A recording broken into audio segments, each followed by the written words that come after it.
Abafilipi turasoma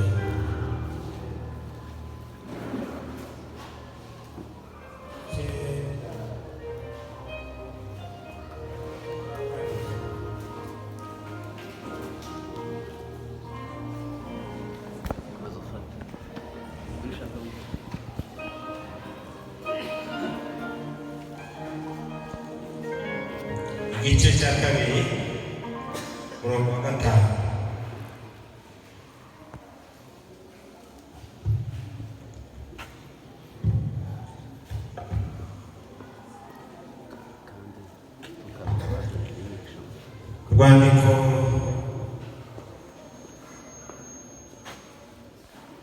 Urwandiko Pawulo yandikiye Abafilipi igice cya kabiri umurongo wa gatanu. Bibiliya iravuga ngo mugire wa mutima wari muri Kristo Yesu.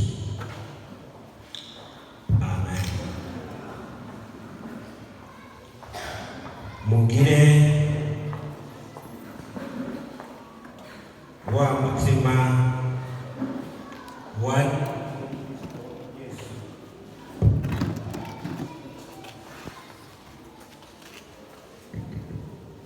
twongeye kandi guhimbaza Imana kuba duhaye umwanya mwiza wo kugira ngo dusangirije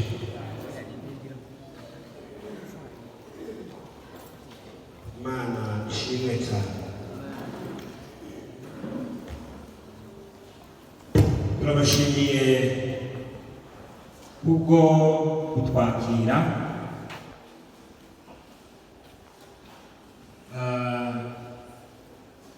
mutwitaho cyane, kudufata neza muri byose, bivuye ku ndiba y'umutima. Turabashimiye cyane kandi Imana ibahe umugisha. Amen. Turashimira umuyobozi umushumba w'itorero, Imana imuhe umugisha kuduha umwanya wo kugira ngo tuganire ijambo ryawe. Amen. Hallelujah. Ndagira ngo bakire muri uno mwanya dukomerezaho twasoreje twiga hejuru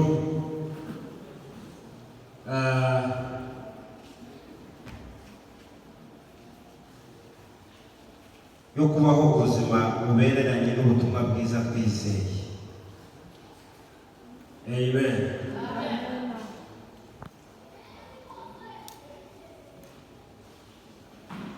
Reka turirimba agakorasi kamwe nitumara gukomeza n'ijambo ry'Imana.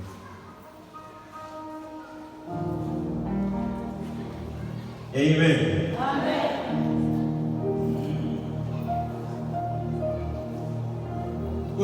Twakijijwe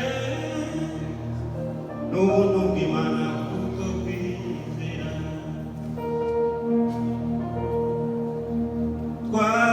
Twakijijwe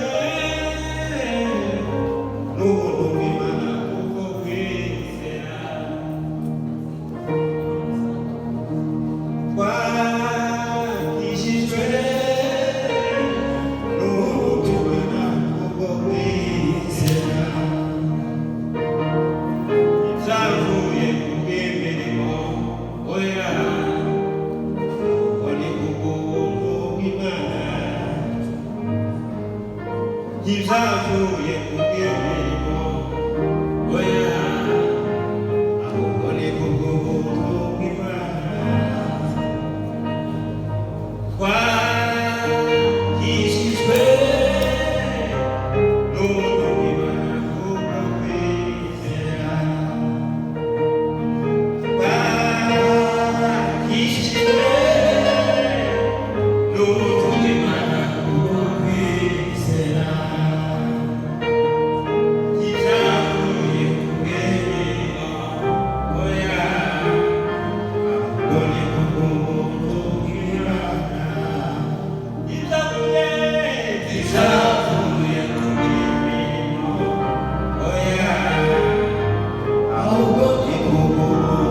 Amen. Hallelujah. Hallelujah.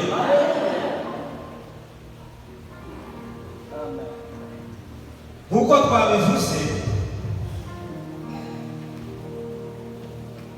amen, ubuntu bw'Imana bwarabonetse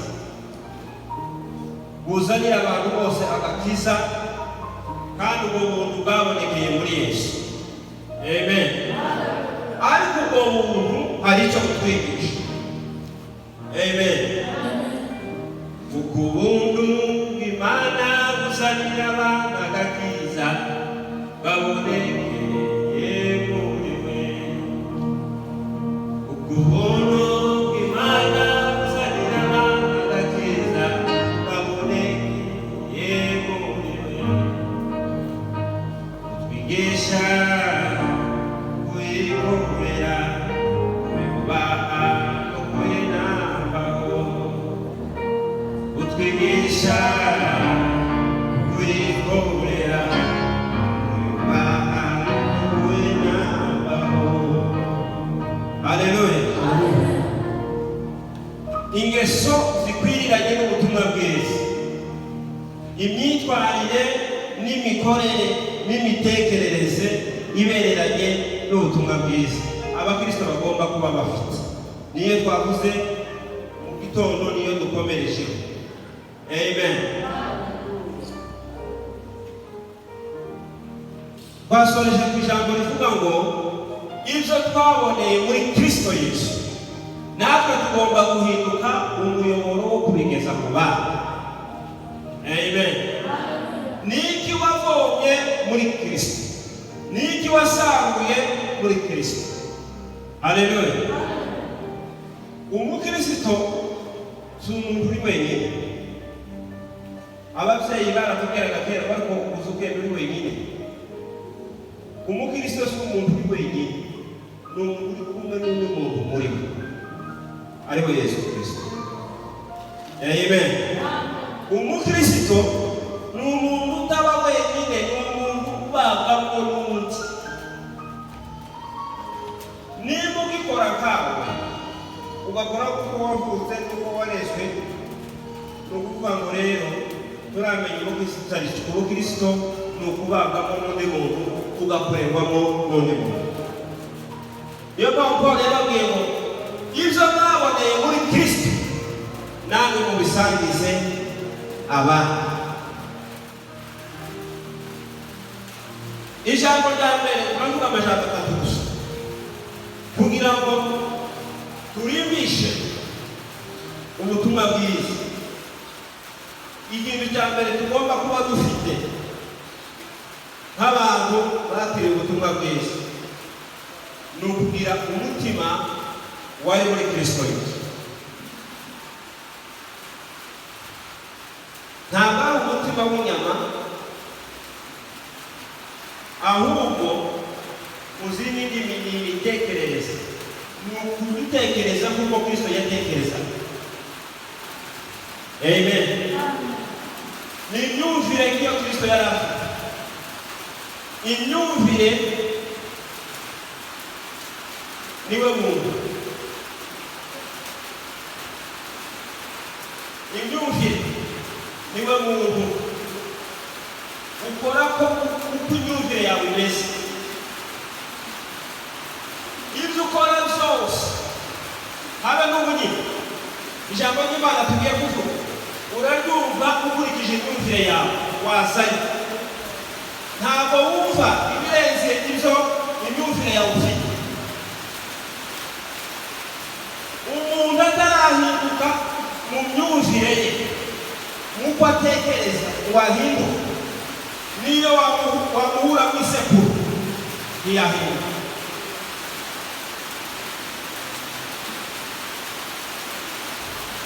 Nibyo bita ideoloji, imyumvire igenga ibitekerezo. Uko ibitekerezo byawe biremwe niko wakira ibintu, niko ubikora, niko ubayeho.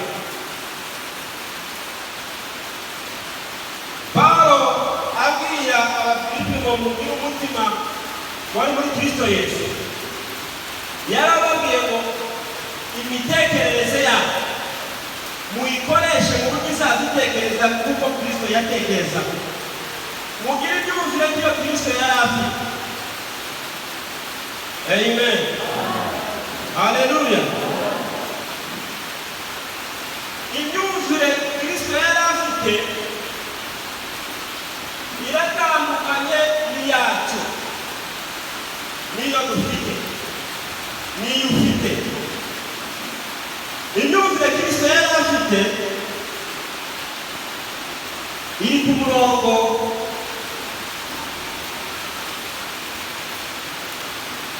wa gatatu. Ku murongo wa gatatu, igice cya kabiri umurongo wa gatatu. Umuntu ntimukagire icyo mukorera kwirema ibice cyangwa kwifata uko mutari, ahubwo mwicishe bugufi mu mitima, umuntu wese yibwire ko mugenzi we amuruta. Nyimyumvire Kristo yari afite. Kwibwira ntabwo Bibiliya yavuze ngo uziko utangire mu bitekerezo byawe, wiganirize, ujya wibwira kandi kubwira uti wibwire ngo uriya mugenzi wanjye niwo ngomba guha agaciro kuruta njyewe. Iyo imyumvire Kristo yari afite. Haleluya. Mugenzi wanjye aranduta, mugenzi wanjye yoba agaciro, mugenzi wanjye niwe mwiza, mugenzi wanjye niwe sishi. Haleluya. Mugenzi wawe ushyire hamwe, wowe uri hano hasi. Haleluya. Ni gute umuntu yaba mugenzi w'agaciro kandi amurusha amafaranga? Yewe uw'agaciro kurusha amafaranga, uw'agaciro kurusha amashuri, uw'agaciro kwita ibintu byinshi kurusha, kandi guha agaciro uwo mutima Yesu yari afite. Ntabwo ari ikintu cyoroshye, ariko kandi ni ikintu cyoroshye iyo ufite Kristo muri we. Amen. Biragoye cyane kuba njyewe narize amashuri, ufite ubumenyi butandukanye, ngo nimara n'umutima wanjye uriya muntu utazi gusoma no kwandika niwe mwiza, niwe w'agaciro. Nuko Kristo yari akoze. Amen. Haleluya. Umutima Kristo yari afite wari umutima wo kwiyorosha, ataruka busimanaga, ataruka busubutuzi, ataruka bufubwenge, afite byose ariko akabishyira ku ruhande. Yarangiza kubishyira ku ruhande akaduha agaciro pe. Haleluya. Yesu yaje gupagasa mu isi,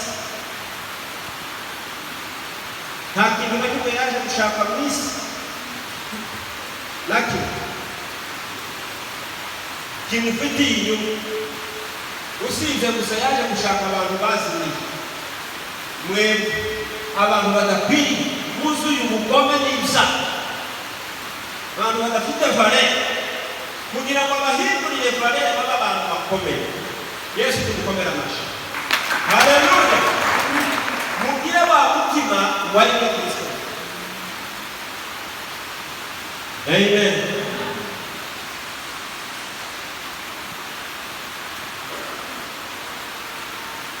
Ikirango cy'umukristo, ikirango benchmark, ikintu kivuga ni nka insigne, yayindi buri shuri ryose rigira ikirango cyanditswe kuri uniforme bigaragaza ishuri ryari. Ikirango kiranga n'uguca bugufi. Umukristo original apana pirata. Ikirango kigaragaza umukristo atari uko ari umunyantege, atari abantu benshi, atari uko ari umunyanzara, atari uko adafite imbaraga, atari uko adafite impano ikomeye, ariko agaca bugufi. Haleluya. Kandi agacira bugufi mugenzi we. Kandi uwo mugenzi amurusha imbaraga. Waba umucira amurusha imbaraga, amurusha ubutunzi, ndetse amurusha n'ubukuzo. Ariko ikinyuranyo cy'ubukristo bwa none ube gusa nk'umwana utumbeho abatayagiye bafite ibibazo. Ikirango kigaragaza umuntu uvuye mu masengesho ni uguca bugufi no kwishyira hejuru. Ikirango kigaragaza umuntu wakiranuka ni uguca bugufi. Yesu Imana icyubahiro. Haleluya. Mugire wa mutima wari muri Kristo Yesu. Umutima utirema ibice, utavuga bariya na uriya na, nimba ukivuga ngo bariya nawe ugacamo ibice, umutima wa Yesu ntawo. Mugire wa mutima wari muri Kristo Yesu. Ni umutima utarakorera bakwirema ibice, ahubwo wari umutima wo guca bugufi ugakorera abantu. Amen. Haleluya. Ubutumwa bwiza bufite impande zibiri. Uruhande rumwe ni iby'Imana yakoze, uruhande rwa kabiri ni iby'Imana igomba gukorera muri twe, bigomba kugaragarira muri bene wacu b'abakristo. Amen. Uruhande rumwe ni ibitagaragara biturimo, uruhande rwa kabiri ni ibigomba kugaragara bivuye muri biturimo. Haleluya. Uruhande rumwe ni Kristo muri mu buzima bwacu, urundi ruhande ni Kristo hanze mu ngeso zacu, mu myifato yacu. Mugire wa mutima wari muri Kristo Yesu. Amen. Haleluya. Amen. Reka bakiri ukuri. Nta kintu na kimwe muharanira mu Kristo mudafite. Ntacyo. Ibyo muharanira zose murabifite.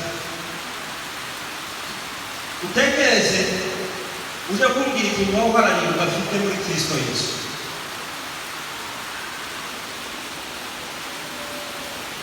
Nta na kimwe. Nta kintu na kimwe uharanira kugeraho udafite muri Kristo Yesu. Urwego ruta izindi nzego zose muri Kristo ni ukuba muri Kristo. Reka uzabe hanze ya Kristo, nusohoka muri Kristo uzaba ugeze ku rundi rwego rwo hasi, ariko niba uri muri Kristo tuzasohoka ngo urenge Kristo, ni muri Kristo gusa. Amen. Haleluya. Umutima Kristo yari afite wari umuntu.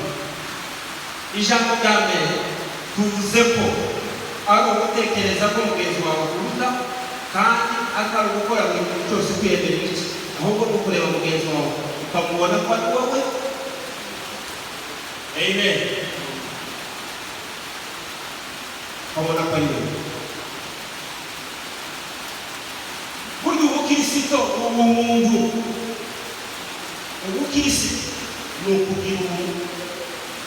Abakristo, abitwa abakristo ni abantu batari abantu, kuko kwakira Kristo wabaye umuntu bahinduka abantu.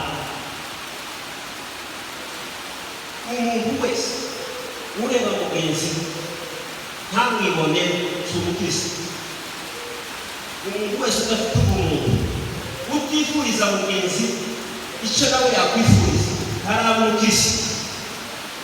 Niba bimuri n'imbere ariko ntibiragaragara,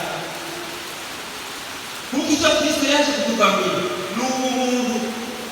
Umuntu ni umuntu utekereza akavuga ngo uri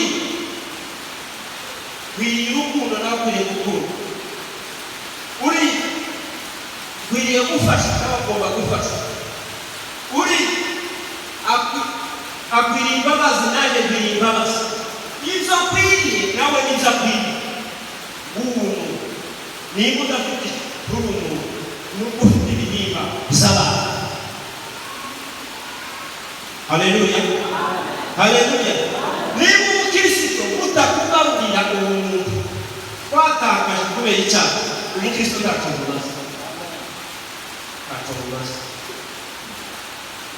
Haleluya. Ubukristo ushobora n'umuntu munsi y'ikirere si ubukristo. Urari n'umuntu kw'ijoro akabona akwiriye no gusubira inyuma agahindukize si ubukristo. Ubwo si bwo bukristo, si bwo ubutumwa bwiza buvuga. Ubutumwa bwiza butugarurira Kristo, kandi Kristo akaduha umuntu tugaha abandi bantu agaciro. Haleluya. Yesu Kristo, haleluya. Kubaha Imana si uko bimeze. Iyo wubasha Imana wubaha n'abo yaremye.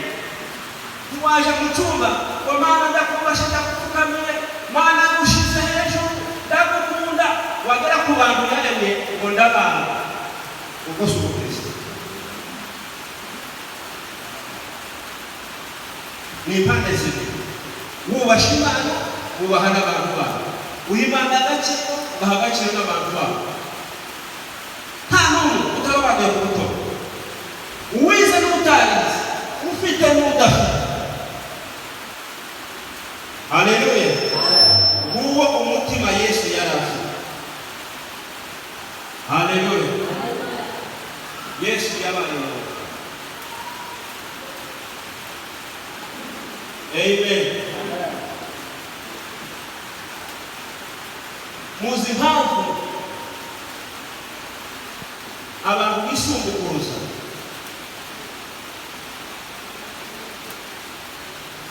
Impamvu abantu bisumbukuruza bakishyira hejuru bagashaka gucisha abandi bugufi, nuko batemera icyo bari cyo. Reka turebere kuri Yesu. Bibiliya ivuga ngo mugire wa mutima wari muri Kristo Yesu. Umurongo wa 6 bakavuga ngo uwo nubwo yabanje kugira akamero k'Imana. Yesu atari umuntu, iteka ryose ritagira itangiriro n'iherezo. Yesu yahoze ari Imana. Amen. Yesu Kristo, haleluya. Yesu yahoze ari Imana. Kuri ubwo rero ubwo yari Imana yabiharaniye. Yesu yasanze ari Imana, akora nk'Imana, ariho nk'Imana. Aravuga rero kuko ni Imana sinakomeza kubikundira. Icyubahiro cyose ushaka nubwo ntacyo ugira, ariko iyo ugifite ntabwo gihananiye, urahanira ibyo ugifite. Amen. Haleluya. Nta kintu waharanira ugifite. Yesu yari afite ubumana, ntabwo yaguhananiye. Yahoze ntiyakukore. Yesu ntiyakoze kugira ngo abe Imana, yahoze ari Imana.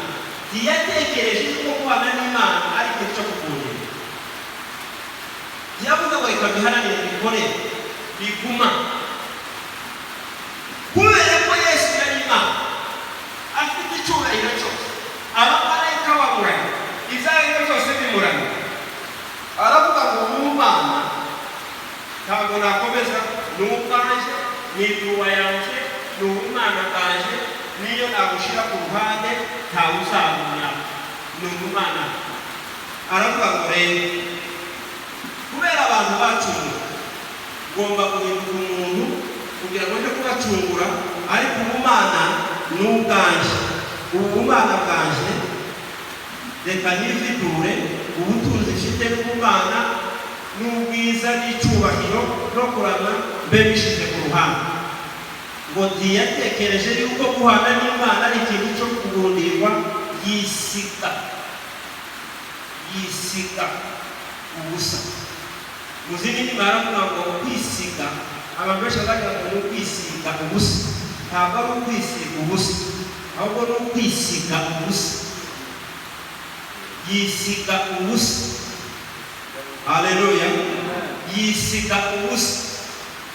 Yari yuzuye ubumana, yari yuzuye icyubahiro, yari yuzuye ubwiza. Ibyo byose yisiga ubusa, arividura, yikuramo ibyo yari afite, ashaka akamero k'umuntu. Haleluya. Haleluya. Ntabwo haranira icyo afite, impamvu haranira kuko utakizi ugifite. Haleluya. Ibyo dufite byose tubiharanira ni ibyaha. Niyo mpamvu nahitamo gukora uyu murimo n'uriya nkawukora, kuko icyo Imana yageze n'icyo muri Kristo Yesu ndagifite, ntabwo uzatinya.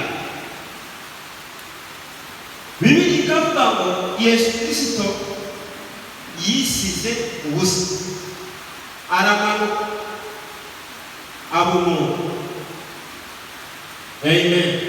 Ejo twavuze impamvu Yesu yabaye umuntu, ntiyareka kuba umuntu, aramanuka aba umugaragu. Amen. Haleluya. Yesu yabaye umugaragu w'abantu, Yesu yabaye umugaragu wacu. Amen. Imana yabaye umukozi wawe.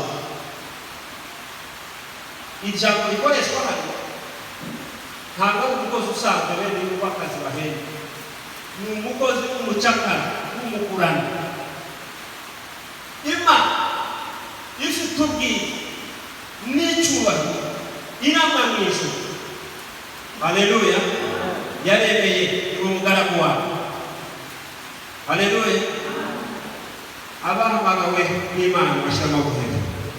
Mwahamagawe kuba abagaragu b'abandi. Amen. Mwahamagariwe gukorera abandi. Umurimo wa mbere Yesu yari afite wari uwo guhindura imitekerereze. Ikintu cya mbere Yesu yari afite kugira ngo akore ibindi byose, yabanje gutekereza guhana n'Imana atari ikintu cyo kugundirwa. Imitekerereze yawe itarahinduka, ihindurwa n'ubutumwa bwiza.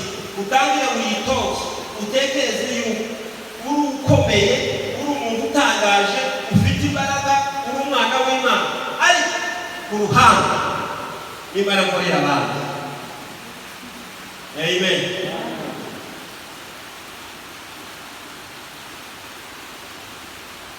Utaragira iyo mitekerereze ntabwo uzakora Imana neza, ntabwo uzerekana ubutumwa bwiza neza. Yesu yahindutse umuboyi w'ab'isi bose, ariko nanone nubwo niyo mpamvu abantu benshi bamusuzuma, barareba Yesu uyu wariye agasoza akagira icyo abura, bakaboneka n'umukene akavukira hariya muri rugo kugeza n'uyu munsi, kubera uko guca bugufi. Niyo mpamvu Abayuda bakamwemera kugeza n'uyu munsi, n'abandi ntibaramwemera uwo ari we, ariko Bibiliya iravuga ngo yahoze ari Imana. Amen. Ahindura imitekerereze yo gukorera abandi bantu, yo gutekereza ko ibyaremwe byose ari iby'agaciro. Mwebwe muzi ko muha ab'agaciro ababagirira akamaro, ariko Yesu yaduhaye agaciro ntacyo tumaze. Haleluya. Yesu yarebaga umuntu, akareba Matayo, akabona n'umukoresha w'ikoro, akabona n'umujura, ariko akavuga ngo nawe uzahinduka igikoresho mu bwami bw'Imana. Yesu yareberaga abantu mu ntege zabo, yabareberaga ejo habo hazaza. Twebwe turebera umuntu uko tumubona uyu munsi, tukamurebera mu ntege nke ze, ariko ntitumurebere ejo uko azaba ameze. Amen. Imana ibafashe guhindura imyumvire, mugire wa mutima wari muri Kristo Yesu. Amen. Ubutumwa bwiza bugomba kuguha imyumvire nk'iya Yesu. Ubutumwa bwiza bugomba kuguha imitekerereze nk'iya Yesu. Ubutumwa bwiza bugomba kuguha guca bugufi. Bibiri n'abagaragantu arumve, amaze kumva ntiyemera, ntiyanga, yemera no gupfa urupfu rwo ku musaraba. Urupfu rwo ku musaraba rwari urupfu rugaragaza ko uri ikivume, utandukanyijwe n'Imana, wareze ubuntu bw'Imana, ubuntu bw'Imana ntibwanga kugeraho. Haleluya. Turebe umuntu wakwemera ku bushake n'ubwo ari taje ahubwo uranyenyeye. Murebe hano, ninde muntu wakwemera kwishwa n'abantu arusha imbaraga?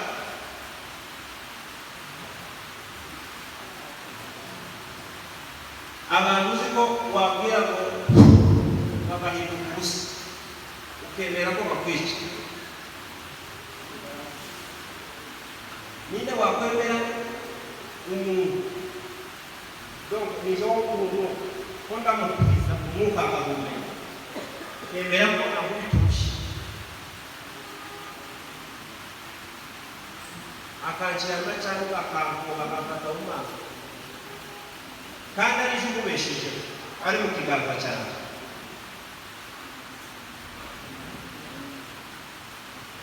Nimba duhumeka ni kubwa Yesu, nimba turiho ni kubwa Yesu, ariko abo Yesu yemeye ngo ntibamwice, ashyira amaboko inyuma ngo bamwice, ni abantu yatumaga bahumeka. Ni gute wakwemera kuba umunyantege nke uri umunyembaraga? Ni gute wakwemera kuba umunyantege kandi uri umunyembaraga? Ntiyabonye yuko kurwana n'Imana ari ikintu cyo kugundira. Ntiyabondera imbaraga yari afite, n'ubutware yari afite, n'ubushobozi yari afite, n'ubwiza yari afite, arabireka abishyira ku ruhande, ahitamo ibibi n'ibindi byose.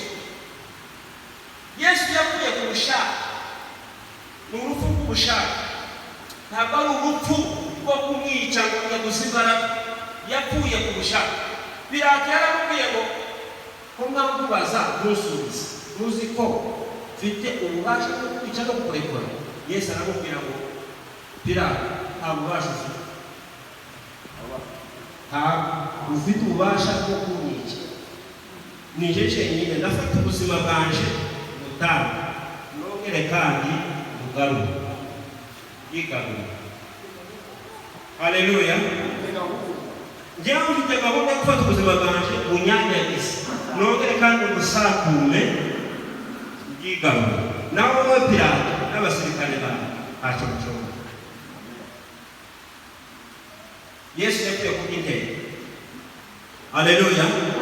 Intego yari yishe, yari yo kugucungura. Amen. Si no kugucungura gusa, ahubwo kwari ukukwereka umuntu nawe ugomba kumvira Imana. Amen. Ibyo tugomba kureka bimwe na bimwe si tutabifitiye imbaraga, nuko tugomba kumvira Imana.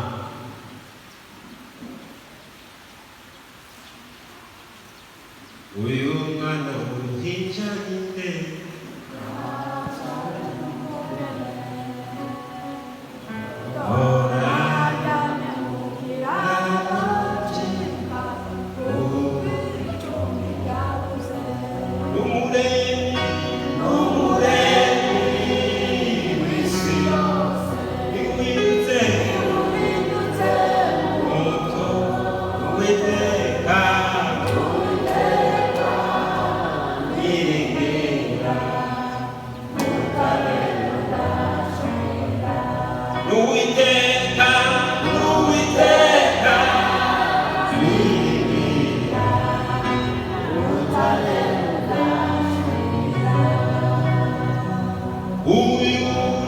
tubambwe n'abanone hagati y'abamuze dore afite amahoro ashinyagure niwe Mana niwe Mana w'iteka w'ijuru ugera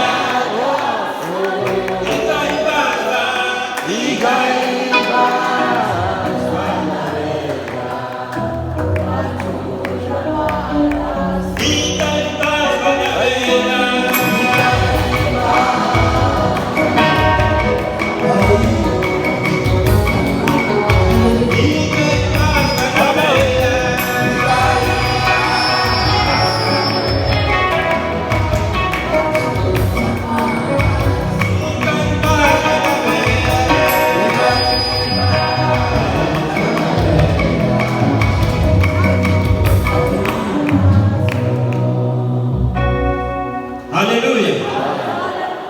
N'Uwiteka nyirigira nyiri byose utarema kandi udashira niwe Mana yibwe mu ijuru iteka ryose utarema kandi udashira niwe ubanga umusaraba Yesu Mana icyubahiro. Haleluya. Haleluya. Yesu yari Imana ica bugufi Imana yemera ko bayiheka. Amen. Haleluya. Imana yemera ko umuntu yaremye imuheka iheka Imana. Haleluya. Bakayikira nk'uko ari ibeshejeho byose ari ituma bahura kubera kugira ngo uce bugufi. None se kuko Imana yaraciye bugufi ikemera kuva mu mugongo cyangwa bakayikikira bakagenda bayihetse bakagenda bayishaka ngo yazimiye oya Mana yazimiye Yesu. Haleluya. Yesu Mana icyubahiro. Haleluya. Buriya Yesu niwe watumaga Mariya ahumeka niwe watumaga Yosefu ahumeka ni umukiza wabo ni umuremyi wabo ariko yemeye guca bugufi bakaza bamutwara kandi bituma bahumeka. Yesu yavutse isi yose ariye niyo mpamvu biri kwamba uzamwite Yesu niwe uzakiza abantu be abantu biwe uzakiza abantu bizahabwa yaje bisi kandi si niwe wayiremye yaje mube ariko abe ntibamumenye. Haleluya. Haleluya. Mugire wa mutima wari muri Kristo Yesu icyo nkundira Imana tizi dusaba ikitakoze tizi dusaba ngo dukore ikitadukoreye abe na rimwe. Imana byatubwira ngo tuyumvire itaratwumvira yabanje kutwumvira irumvira mu buryo bwawe yemera gupfa urupfu rwo kumusaba none nawe biragusaba kugira ngo uyumvire. Haleluya. Icyo Imana itakoze muri kamere yawe ntiyakidusaba twebwe abashefu b'iyi si uko bameze bazakubwira ngo munkorere n'ibi kandi batabikora ariko si Imana imeze.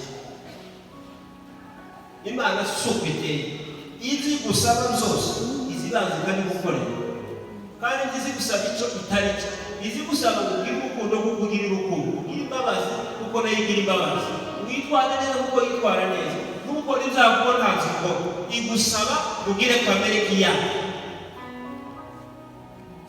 mugire wa mutima wari muri Kristo Yesu mugire wa myumvire yari muri Kristo Yesu. Abakristo bagize imyumvire itari ya Kristo yo kwizamura mu mashusho no gutekereza ko mugenzi we amuta ngize bisigura abakristo ngo uzugira gute uza kwigereranya na mugenzi uza kwigereranya na Kristo ndetse kwigereranya na mugenzi we. Amen. Haleluya. umurimbo w'ubutumwa bwiza. Icyambere no guhinduka mu mitekerereze, ukamenya ko mugenzi wawe nawe ari umuntu, icyubahiro ukeneye nawe agikeneye, imbabazi akeneye nawe azikeneye, urukundo ushaka nawe arabishaka, ukamuha agaciro ke. Amen. Ukamanuka ugaca bugufi, ukamushakira ibyiza, ukareka kwizirikana ubwawe, ukazirikana mugenzi wawe.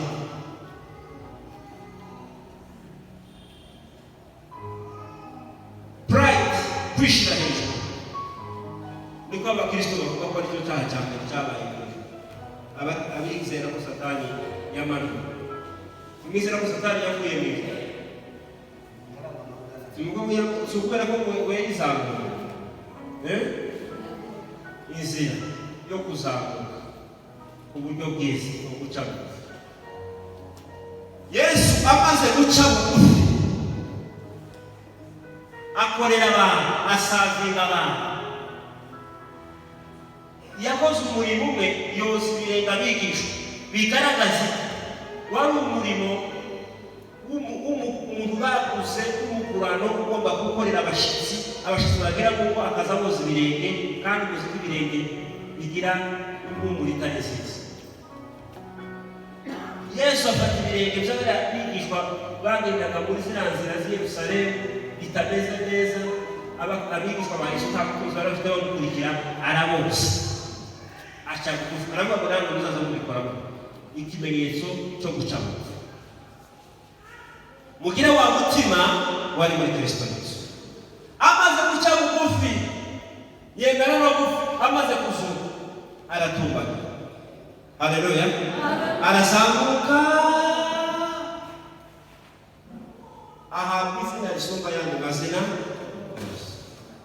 mu isi, ikuzimu, mu ijuru, nta rindi zina risumba izina rya Yesu. Amavi yose azapfukama mu izina rya Yesu, kandi indimi zose zizatura ko Yesu Kristo ari Uwiteka. Haleluya. Niba ushaka kuzamurwa n'Imana, wavugira imyumvire ya Yesu, uce bugufi, ukorera abandi bantu, usavinga abandi bantu. Gukorera Imana si ugukorera Imana nziziti. Hari icyo wari wayisingiza se? Ntabwo ike. Wabona Imana ije ku meza se? Iraje muri resitora nini. Imana ni umwuka nziziti, n'abamarayika ni imyuka nzimanye. Keretse bakoresheje sembole bamwe mu isezerano rya kera. Imana nziziti, gukorera Imana no gukorera abandi bantu. Amen. Amen. Kugira imyumvire iyo Kristo yari afite ni ugukumva ko ugomba gukorera abandi bantu. Muri hano mwitoreye kugira ngo ukorere mugenzi wawe, umufashe impano wahawe, impano yose wahawe, niba kuririmba, niba kubwiriza, impano yose wahawe si yo gukorera wewe n'urugo rwawe, ni yo gukorera umubiri wa Kristo. Haleluya. Haleluya. Ntabwo ubayeho Imana igiye guhaye impano y'umwuka kugira ngo wewe ubwawe wihesha agaciro gusa, oya, ni ugukorera umubiri wa Kristo. Amen. Amen.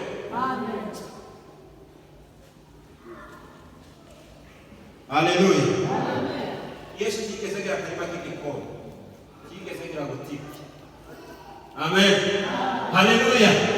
Yesu yigeze agira butike, yatangiye ishuri, wagira ngo tabashakira imishinga. Simvuze ko tutagomba kubikora, kuko tugomba kubikora n'umwete wose, ariko ibyo yakoze byose yakoreye abantu. Amen. Ntiyigeze yizirikana ubwe, yazirikanye abandi. Haleluya. Inyuma y'amacakubiri hose, inyuma y'amacakubiri kihishe inyuma no kwishira hejuru, akindi gihamya. Nubona gusa habayeho ibiki, uzamenye ngo nta kindi gihihishe, no kwishira hejuru, no kuzirikana inyungu zawe ku giti cyawe.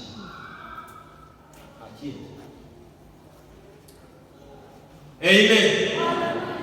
Igihe cyose wowe ufite inyungu, ubundi amakimbirane n'iki ni ukugira inyungu zawe kandi ukagira izanjye noneho zigahura zikarwana.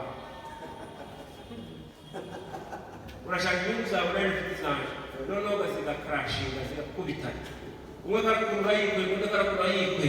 Ariko noneho haleluya, iyo tuzi ko twadukorera abantu twadusafira abantu mugenzi wawe akuruta icyo gihe inyungu za mugenzi wawe bavuga ngo nisizamuke.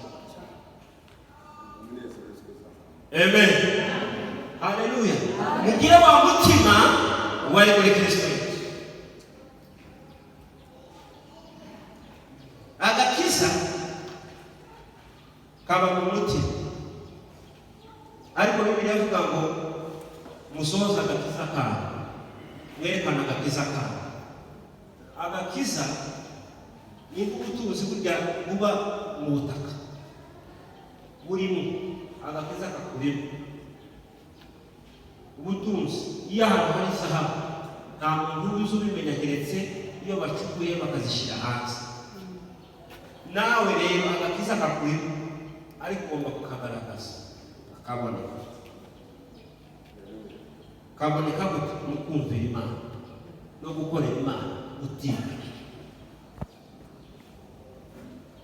kandi ukabikora atari muri publike nka hano gusa, ukabikora no mu bwihisho no mu rugo n'ahandi hantu hose. Haleluya, haleluya, amen. Mugire wa mutima wari muri Kristo. Icyo nicyo kirimbisha ubutumwa bwiza.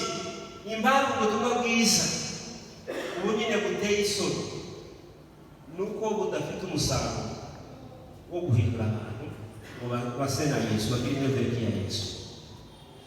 Muri kino gihe kwitwa umukozi w'Imana mu bihugu bimwe bahita bumva ko uri ikindi kintu, ushaka izindi nyungu ziraho. Kubera iki? Kubera ko abantu bataba barigisha ubutumwa bwiza. Ubutumwa bwiza bufite ingeso zivanye n'ubwo butumwa bwiza.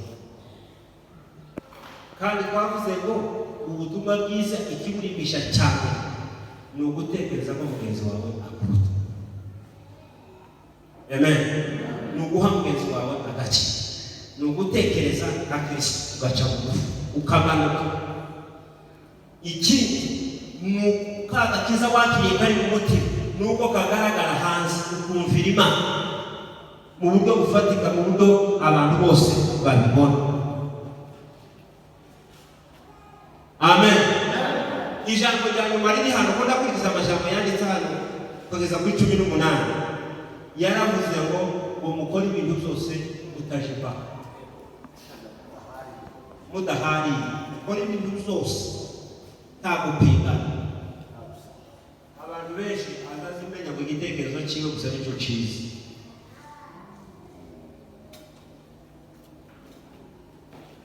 Abandi nabo baza babona ibibi gusa mu muntu. Nayi bitagenda afite ukadashakisha ikibi. Habe ko kumabwiriza ngo reka ndebe ahakosha, aho utesha kuzwani. Bijya bintu byose wavuze byiza akabivuga, ariko ukadashakisha akantu kamwe. Ariko Pawulo arabwira aba Filipi kugira ngo murimbishe ubutumwa bwiza, muza mushaka ibyiza mu bandi. Haleluya. Zabindi umuntu wese abafite intege nke, akaba afite n'ibindi bituzuye, ariko muza mushakisha ibyiza. Mwihanganirane, Kristo yarabihanganiye kugira ngo mugire imyumvire myiza y'abakristo, mugire imyumvire y'unguru, no kuzazubona Kristo mu mutwe wawe. Kristo akaba ari uganza mu mutwe wawe. Ariko igihe cyose uzagira imitekerereze waraguye ahandi, ntabwo uzakira iby'Imana. Buri muntu wese agira akayunguruzo kayungurura ibyo yakira, akayunguruzo kayungurura ibyo wakira ukakira iby'Imana. Nuko wambara gutekereza kwa Kristo. Ariko utagira gutekereza kwa Kristo, iby'Imana biraza bigukwaza. Niba abana bazaza mu rusengero baririmba ntiyishime, batanga haleluya ngo bakabije, babyina ngo ni ikibazo, babwiriza wapi nta kimufasha. naki kubera imitekerereze y'ibitarahi ngire gutekereza kwa Kristo. Jambo ry'Imana ridufashe kandi rituganze. Amen.